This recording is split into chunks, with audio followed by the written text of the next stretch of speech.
Hello there, geeks and gamers. It is Jesse Milestone bringing you fantabulous hair and proof that Jeremy is not sexist. And today, I want to discuss this new Star Wars trilogy that's been announced. Well, we got release dates for 2022, 2024, 2026.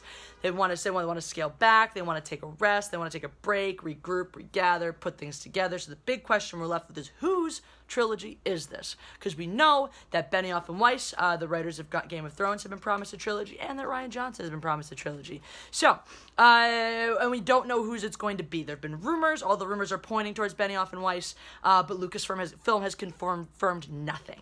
Now, in terms of who's actually going to be the ones to do it, I feel fairly confident saying this is Benioff and Weiss. Will Rian Johnson come in and direct one of them? Maybe. I don't know, because Benioff and Weiss don't necessarily direct. They're more writers.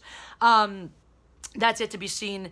But in terms of writing, if you just look at the timelines, I mean, Benioff and Weiss have admitted that they hurried up Game of Thrones because they had other projects they wanted to get going on, and one of those was Confederate, a new, controversial, very interesting sounding show they want to do for HBO that they put a pause on in order to tackle Star Wars. So we know that they're going to be wrapped up with Game of Thrones very, very soon. We know that Rian Johnson has already said that he's not starting anything on Star Wars until after Knives Out, which doesn't come out till the fall. So based on the timelines, it just makes sense that if Benioff and Weiss had to finish and wrap up Game of Thrones, that they have it doing it for a very specific reason, that they're not, and they haven't announced anything about Confederate being back on or anything like that. It seems pretty clear that they are bouncing over to the Star Wars universe. This is a good thing or a bad thing? I don't know. Let's talk about this. Who is best to handle Star Wars moving forwards? Rian Johnson or Benioff and Weiss? Now, you can look at body of work. You can look at a lot of factors. I'm going to just write out and say it right now, Benioff and Weiss. I know we're not happy with the way they've handled Game of Thrones, and we have every right to not be happy. I know there's a lot of concerns about them stepping into the Star Wars universe because of it, and those are all valid concerns. But gonna drop some food for thought in here. The first and most compelling reason to say I'll take D&D, David Benioff, D.B. Weiss, over Johnson, over the man baby, any day of the week, is that we've already seen what he'll do with Star Wars. We've already seen that. I know there are certain parallels between these two are people as writers, and one of that is the subversion for the sake of subversion. We've seen that time and time again in Game of Thrones. The one thing I'll say in defense of D&D is that subversion has always been an element of Game of Thrones, even in the books. I mean, killing off Ned Stark in the very beginning, in the first book, was like, oh my god, who saw that coming? There are a lot of those subversive elements in the book as well, where you expect one person to get to do something and they don't. You expect one thing to happen to someone and it doesn't. So that's not something that's new to Game of Thrones. Does that mean that that's something Benioff and Weiss always do or that they're known for? Not necessarily. I mean, if you look at their body of work, really, this is the first thing that D.B. Weiss has had come to fruition. He's worked on other things before. He did a spec script he did the original script for Halo when they were going to make the video game into a film. That never got off the ground as a project. He did an early draft of Ender's Game that ended up getting scrapped for the one they went with. Is that a damning factor to him because they went with someone else's script instead? Considering how garbage Ender's Game was, not necessarily. It's very possible that he had something that was better and more true to the essence of the book, and they just wanted something bigger and Hollywoodier and something like that. So it does not necessarily damning. So the jury's kind of out on D.B. Weiss because we don't know. Like, Benioff is the one that brought him in. Benioff is the one that had more success previously. So how much of a voice does he have? Maybe he'll have more creative input than in Star Wars. That could be a good thing or a bad thing. We really don't know. Now, when you talk David Benioff, his big success before this was Troy, which was successful. That was good. And then he did X-Men Origins Wolverine, which was less good. Now, is that film entirely the fault of the writers? The writer, I don't know. That's one thing I'd have to go back and really take a look at. That's one of those things where it's like maybe a lot was left on the cutting room floor. It's very easy to say, and maybe he didn't have that much control about the story. Even though he's the one who did the actual writing, maybe he had there were certain ideas of where the story was going to go that he was expected to hit. So I'm not going to give him a full marks against him for that film because there's a lot we don't know about it. One thing we do know about Benioff and Weiss, though, is that their entire body of work typically comes from playing in someone else's universe, whether it's adapting existing source material from a book like Ender's Game or a video game like Halo or mythology like Troy or the X-Men universe. These guys, this is sort of their bread and butter, is playing within an existing universe.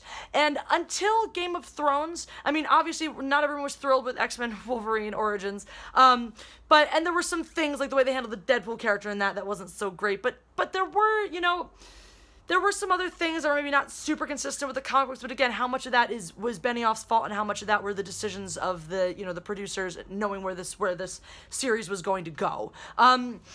So there's not necessarily, until recently in Game of Thrones, I don't think there was too much to suggest that these guys were so disrespectful of source material. And I think one of their big problems in Game of Thrones, their two biggest problems in Game of Thrones, one is that they took a book that's not really well suited for the screen and had to put it that way, and they made a lot of choices based on ratings, based on feedback, based on, we're going to keep this character alive because people really like them, we know they're going to watch the show for that. And ratings are much more important to a TV show than that kind of feedback when it comes to writing a book, especially because by the time that feedback is coming in, the next book is probably already written or mostly written. So right there there's some damning evidence for Benioff and Weiss, but it's not utterly damning.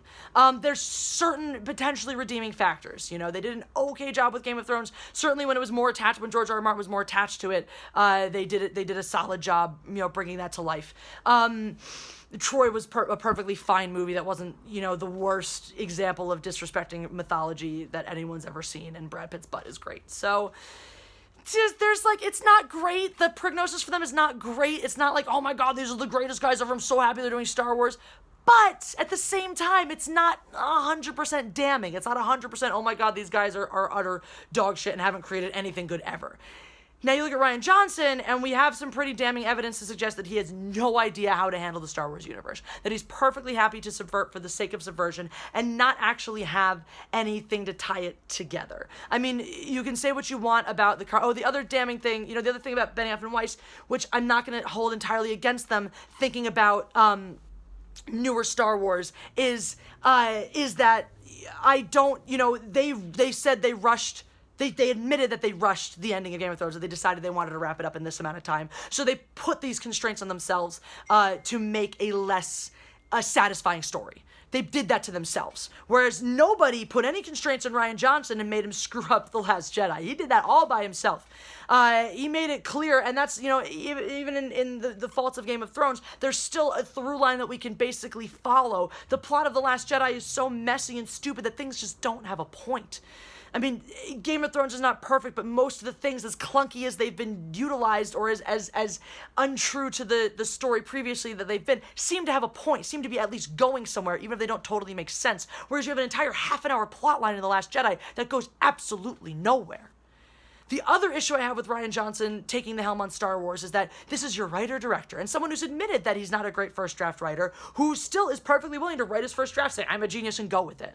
I think the jury's out still on Benioff and Weiss's ability to take criticism. Certainly we know they have an ability to listen to the fans, to respond to that feedback loop in some ways, because they've made decisions for characters in the show based on the feedback from the fans. Now we have ample evidence to suggest that Rian Johnson does not give a rat's ass what the feedback or the criticism is. He could easily make the movie in 2022, have everyone say, this is absolute garbage, this is terrible, we have no idea where this is going, what is happening with this film, and we know he could perfectly easily turn around and say, you guys just don't understand, I'm sticking to all my ideas and screw you.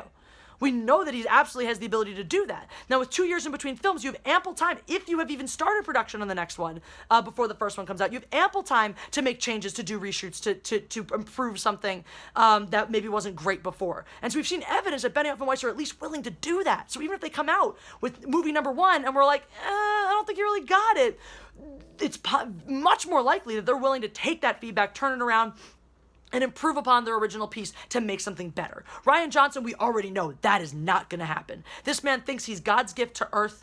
This man thinks he's above criticism, that he's above reproach, and he's going to do whatever the heck he wants to. Star Wars fans be damned. He's already entrenched in this culture war as well. So he's already has this us against you mentality, which speaks to me and says that the only thing this man is going to do is try even harder to be subversive and be antagonistic towards the fans. So the last person I want touching my Star Wars film is the person who's already shown me he's willing to look the fans in the eye and go, screw you. And actively say that out loud. I don't think Benioff and Weiss feel that way. Even though they've done some things that feel like that for us, that feel like, oh no, we got shafted, we lost, the things that we wanted from the show. I don't feel like this is an active dialogue they're having with the fans, going, hey, you thought you were getting this? Suck it, you're not. I don't feel that way from Benioff and Weiss. I think they just made some mistakes, given the time constraints that they put upon themselves, and that's the biggest flaw in their work so far. Now, those time constraints being null and void, with ample time to create a new film for this, or new trilogy for the Star Wars universe, I am a lot more optimistic that they could pull something out that I'm not going to hate. I'm willing to not stamp my verdict permanently on these two guys, because I think that there's a lot more that we haven't seen from them. I think they have a lot more potential. It'll be really interesting to see, because think about it, it's a big difference too, picking up someone else's story where it left off and creating your own story in an existing universe. We know that these guys have a lot of experience playing within other people's universes. Whether they've done a great job or not with that, it's sort of so-so, but they certainly have not done as insulting as a job of Rian Johnson. So for that reason alone, my weight is 100% behind Benioff and Weiss, and I'm thrilled that all of the signs seem to point to that. And I'm thrilled that Rian Johnson is just going to be out of my universe. He does not deserve to put anything Star Wars to his name ever again. Those are my thoughts. Do you guys agree? I don't know. What do you think? Who would you rather? Rian Johnson, Benioff, and Weiss, and who do you think is going to get it? Drop all your thoughts in the comments. Always interested to hear your feedback. If you enjoyed this video, I'll be back on Geeks and Gamers real soon, and if you want more of me, you can always check out Mindless Entertainment. I'm posting videos all the time. So with that, I will talk to you again really soon.